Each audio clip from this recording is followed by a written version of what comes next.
The nature of God. There is no Trinity. That's the main thing. God himself exists outside of creation. Everything within creation was created by definition. Therefore, Jesus and the Spirit are created. The idea that Jesus is somehow eternal presupposes that he is made of the same thing that he made. This is circular logic. God had to create an avatar to represent himself within the creation, a created being, which he controlled. It is his mind, his consciousness, not a separate entity. It is the same exact entity, the same mind. Yahweh in the Old Testament is Christ in the New Testament. Yahweh is not the Father. Elohim, or Elion, is the so-called Father, but there is no Father, there is no Son. Jesus, Christ, is not the Son of God. God has no Son. If you want to say he has sons, we are all sons of God. All the elect are sons of God. Christ is only considered a son of God because he was born of God. He conceived himself. God himself exists outside of everything. He's above all things that we can conceive of. Anything we can think, anything we can conceive, anything we can comprehend is contained within the confines of creation itself. In other words, he made those thoughts. God made those comprehensions available to us. They're part of creation as well. We cannot conceive or perceive anything outside of creation because it is not made for us to do so. So he made the earth, and he made Christ to be his representative honor, the human, as his avatar, a body that he wears like a suit. It is his consciousness inside the body. The Spirit is not a third person, it's not a person at all. The Spirit is a creative force, the Logos, the creative energy of the cosmos, light. He created an expanse we call the universe, we call creation. That expanse is full of pixels, for lack of a better word, multidimensional pixels. It's a multidimensional screen, if you want to think of it that way. And the light is the creative energy of the universe, shown against that screen. Every pixel has a value, has a color of that light. What we see, what we call creation, what we call reality, is the value of all of those pixels. Those pixels are infinitely small, basically, and best I can tell, they are equivalent to what science would call Planck particles, which aren't really particles, they're just theoretically the smallest thing that can be. But it's a field filling all of space full of Planck particles, which I call the plenum. And these are multi-dimensional pixels that are given a value. It's like color on pixels on a TV screen. You don't see the image. The image is not real. Nothing in each pixel is a thing. It takes multiple pixels. It takes the whole screen to make the image. So no individual pixel matters. What its current value is doesn't matter. What reality is the sum total of the will of God at that time. The will produces the light, the Logos, more or less broadcasting it into the universe. The universe picks up the signal and generates the image we call reality. This is what he showed me ages ago, pretty much before he showed me much of anything else. Reality itself is more or less an illusion.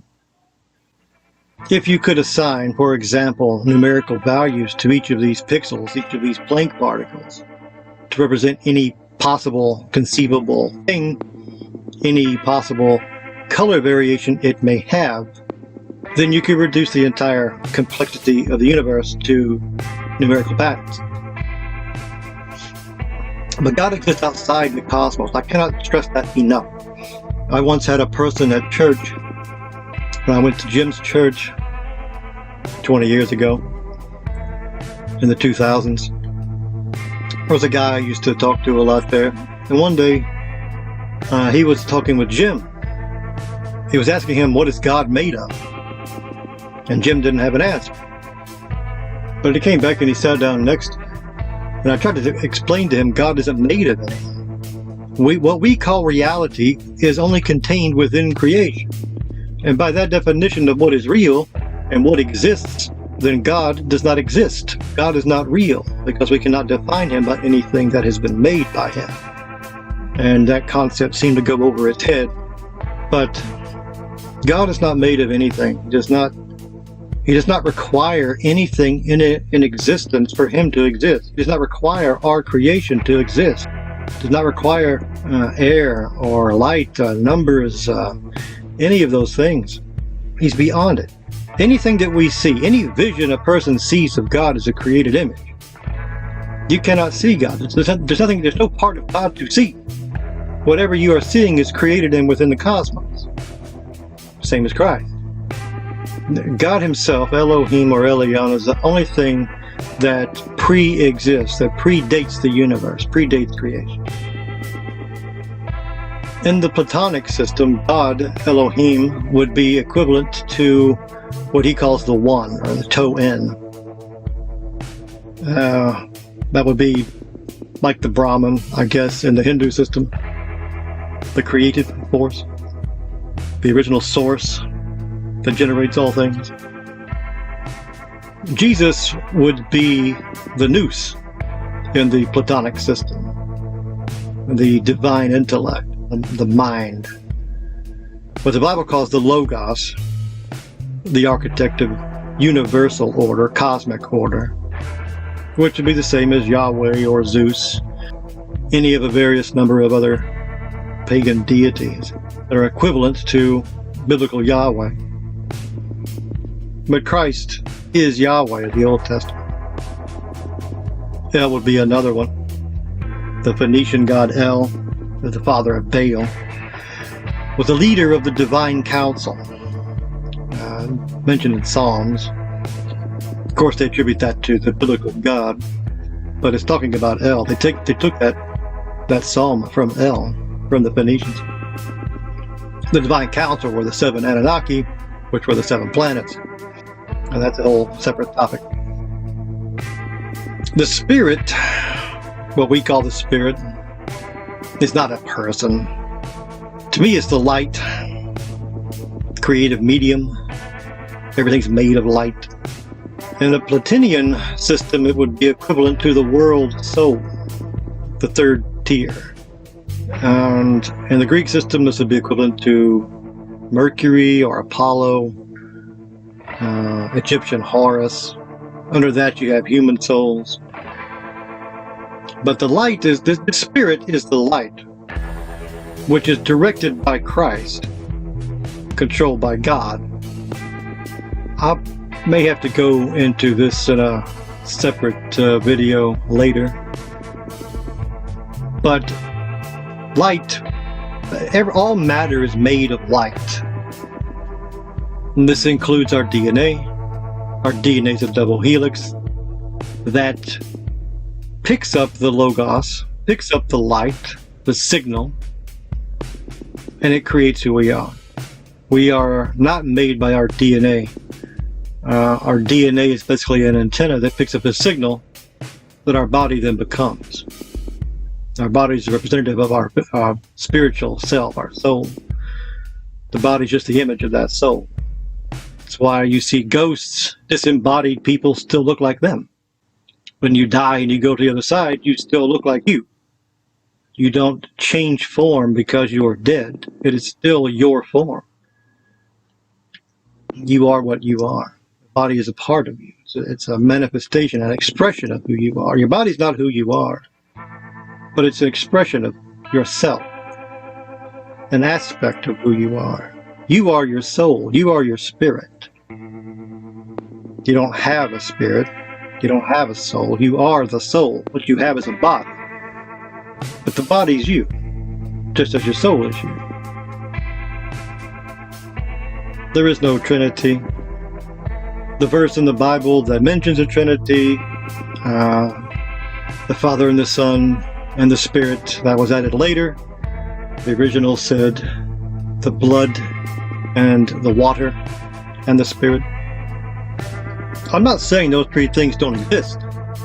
I'm just saying that they are not three people. God and Jesus are the same intellect, the same mind, controlling two things. And if you want to say controlling, I don't know what the God outside of the universe does, what that even entails, what that consists of. I have no concept. I have no idea. Like I said before, it's beyond it's beyond.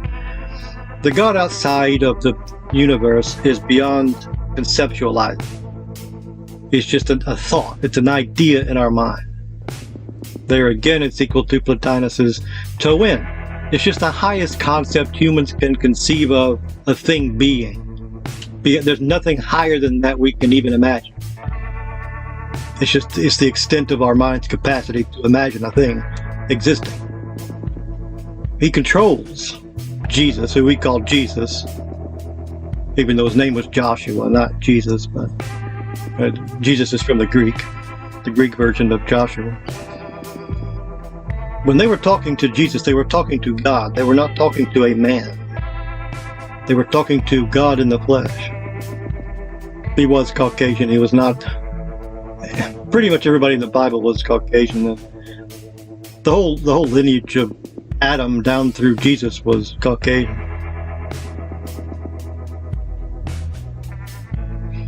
And so, the God of the Bible, the God of the universe, exists outside the universe. He created the universe separate from himself. He created Yahweh/Jesus inside the cosmos to communicate with his creation, with humanity on earth.